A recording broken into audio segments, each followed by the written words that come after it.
Hello again everybody, I hope everyone's keeping safe during this pandemic. Today I want to draw in a kind of traditional way, and I figured out a way of doing it. So you take one of your guides, preferably the square one, and you just colour it white, or we can colour it any colour you like, but for this demonstration I just coloured it white. Colour it all over white, and it kind of resembles a piece of paper. And then your brushes snap to it, and you can write or you can draw, you can do what you want on the surface. So there you go, you get your piece of paper. And then you get your pin, stick your pin in it so that your guide and your paper stay together. I'll just show you that now. Get your pin straight into labs, get your pin, whack it through, and nothing moves. You can draw on it. When you come out of your sketch and you come back into your sketch like you have done there, you've lost your guide. So what you do, go back into your guide, select on the guide you use, the square, throw it away, and it's put your original guide back in, and away you go. It puts your pin back in as well, and away you go, so you can carry on. I'm going to just draw a few faces today, just to show you what I mean. It's quite hard. I was going to say it's hard. It's not hard, it's just a different way of doing it. It's quite hard to get used to, or a bit awkward at first, because you kind of lose the flow.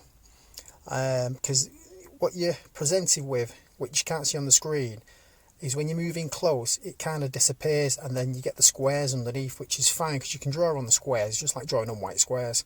You move out again, and it's like a white piece of paper. So you've got to get used to the depth of field.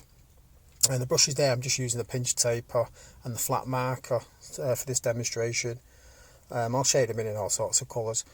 So it's kind of getting used to it, which is, I quite like it, quite enjoy it, to be honest. You make mistakes, quite easy to rub out. And don't forget to save your work, as I always say this, don't forget to save your work. As you zoom in, I think the hard bit is because on a piece of paper you can see everything in front of you. Doing it like this you can't, so you got to kind of make it small, kind of check your sizes and your proportions, and then go back, move it back out again, and then back in again and out again. So it's quite different, but it's fun. It gets you moving. It's like I've got some music playing there. I'm just drawing to some music in a world of my own. I think I'll create an environment next time and do an environment. So as you can see, I just started with a basic shape, kind of an egg shape, I suppose. Put some eyes on it, refine the shape of the face. I'm just making up. I don't really know what I'm doing. I'm just making a couple of faces up and going with it. I thought I'd try it out. It worked out okay, so I'm just putting it out there so other people can practice drawing on virtual paper in a virtual environment. I've not seen it done before. It probably has been. I've not seen it, so I'm just showing another way you can use it. It's pretty fun, really. You can just mix and match, save your sketches and upload them to Poly, I suppose, if you want. So I'm just messing about shading them in now. What I have noticed is the colours on the videos are not the same as the colours in the headset. They're actually a bit darker on the Tiltbrush on the headset, so it looks a bit better when you've got the headset on. Obviously when you've uploaded it, downloaded it, whatever you do, the colours are a bit more pastel-y. They don't resemble what I've actually used, but it's not an issue. I just thought I'd mention that. So you could just go your colours a bit darker. If you're going to upload them or make videos out of them, just make your colours a little bit darker, or upload them into an editing program, just to adjust your colours so that resemble what's going on in the headset. I think I've used the pinch tapered for the hair. I tried many different brushes, but I think that the pinch tapered resembles hair. You can make it resemble hair quite easy, the pinch tapered. So not much effort going on there to do that.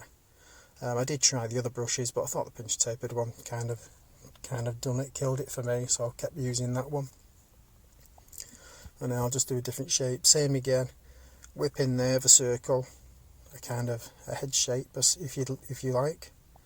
Pinch taper to get just the tapered brush, taper brush for the eyebrows.